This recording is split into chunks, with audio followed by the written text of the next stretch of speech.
Sikhs, all the Hindus, all the Kashmiri Hindus or non-Kashmiri, non-Muslim Kashmiris who are forced out of Jammu and Kashmir or forced out of Kashmir should ensure that they go en masse, go back and go there, and they stand there and say, come, you have the gumption, come and try and shoot us now.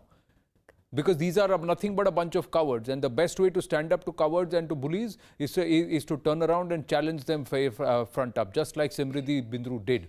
And that's the way, and that's the language that should be spoken. That's exactly the tone that was also adopted by Deepak Chand's brother, who said, you can try and intimidate me as much as you want, but I'm not going to succumb to it. I'm going to come there and I'm challenging you, I'm throwing down the gauntlet via the News 18 network. That's when he was speaking to us.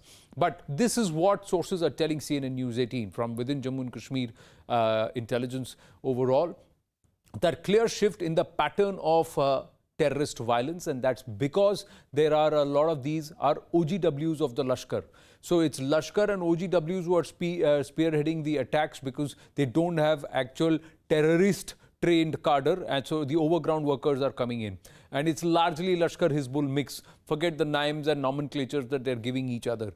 Their message is that they will not accept non-Muslims and minorities in Jammu and Kashmir. So it's an issue of misya or hate against non-Muslims. That's where it is stemming from. So it's a radical Islamist bent.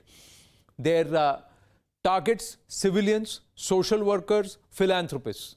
They are targeting civilian unarmed population, this bunch of cowards. Their grouse is the new Jammu and Kashmir Domicile Act, the electoral process push, and also the sincere, clear effort after the portal was set up to ensure that those whose lands and whose properties were taken away forcibly during the Kashmir Hindu exodus in the late 80s, 90s, early 90s, they should get their land and their properties back.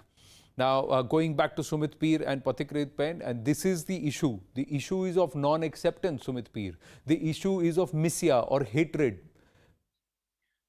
Anand, it's quite clear. This is only done, orchestrated and directed by ISI. The trigger might be pulled in Kashmir, but the order comes from Rawalpindi. Correlate the incidents, Anand. Look at the first killing and look at what happened in ISI. New DG ISI, Nadeem Anjum takes over. And that is how he marks his presence on the spectrum. Unfortunately, that evil man has left 7 people dead. And these are all minorities, Hindu, Sikhs. What has a Dalit, Bihari worker who was selling golgappes in Kashmir, how does he impact Kashmir or Azadi or anything? How does a teacher like Deepak Chand, who is teaching your new generations, how does this Sikh lady principal who's educating your girls, childs and your bachas to become civilized civilians? How are they affecting your Azadi and your whatever agendas you're running? How is Bindru, who has served you for 50 years, there, and he was your epicenter for getting all the medicines, how is he becoming a threat to you? The answer is very clear. They knew this ISI chief wants to set his mark because the previous one was sacked and he has instructed these coward overground workers, which I always believe, Anand, there should be no difference between an overground worker and a terrorist or a terrorist sympathizer. They should be all treated alike. He has instructed them, go and kill. The message is very clear. Hindu is not welcomed.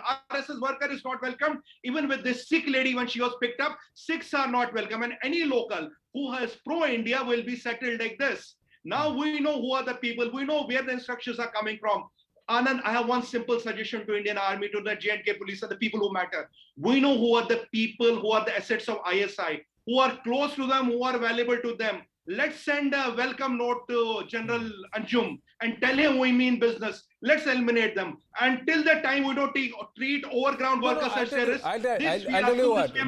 There is no welcome note that needs to be sent across to anybody. There is just a clear message, and the message, Pathikrit Pain, is that we generally do pest control to keep the pests out. Correct. Right. Absolutely, sir. So now the effort of the pest control has to be not just to keep the pests out, but to eliminate the pests. So that's the level to which it has to go, and also that those who get into cowardly acts like these will be treated thus. They will be made an example of in such a way that there will be terror struck among the terrorists. That's how hard the state has to go after them. Yes, and the mood of the people is very evident. The kind of solidarity that has been shown for Makhanlal Bindru, for Virender Paswan, for Supinder Kaur and for Deepak Chand among the people of Jammu and Kashmir itself shows that narrative of hatred is being rejected. Agreed, Anand. I'll just make two quick points. Number one, it's true that pest control is needed, but pests keep on mutating, so we have to understand that. So the pattern shift is at two stage. Number one stage, as you said, because they don't have the the trained cadre, so they're actually targeting the innocent civilians who are sitting ducks, and you don't need to get into a confrontation or a combat with the security forces. The other thing is that the deep state of Pakistan now realizes that if you kill 40 people at one go, like in Pulwama, then there is a possibility of a Balakot type airstrike. But if you kill 40 people one at a time or two at a time, then the possibility of a Balakot kind of an airstrike goes down significantly. And that is what we need to tell them, that possibility does not go down. Remember, in 2006, Israel went for a war for one soldier. They went for a war against the Hezbollah because of one Israeli soldier. And that is what we need to understand. Second, in your program yesterday, I was watching when Dr. Makhanlal Bindru's son said that Kashmir has to rise and protest. Yes, they're coming out in solidarity. I agree with that. But they're not still going for the shutdown. As he said, that there has to be a shutdown and protest of that. That is still not happening. We need to see if it happens or not. Third, and a very important point, we may have raised the bar of consequence for major terror attacks against, by Pakistan. So that is a given, that major terror attacks may not happen, not that it cannot happen. But the other thing which is important, if the terrorists are told that there can be consequence that their families would also face for what you do, then the message will be sent. For 30 long years, I have high respect for the armed forces and the way they have fought against the terrorists, but we have played by the rule book, Anand, that they don't play by the rule book. So the terrorists need to be told, your family members. We need to change the rule book. The fact is, their names will not be disclosed. They will be neutralized. Their names will not be disclosed, and they will be cremated, and that's it.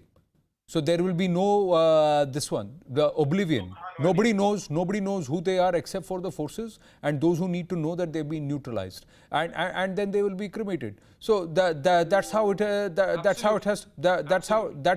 the message that has to go across. And thirdly, the fact is, sir, that if they are rattled by 3,800 Kashmiri Hindus coming back, and some people coming there to ply their livelihood across, just like the freedom that any Indian citizen has to go to any state and ply their wares and earn their livelihood, then let's amplify that number and increase that number.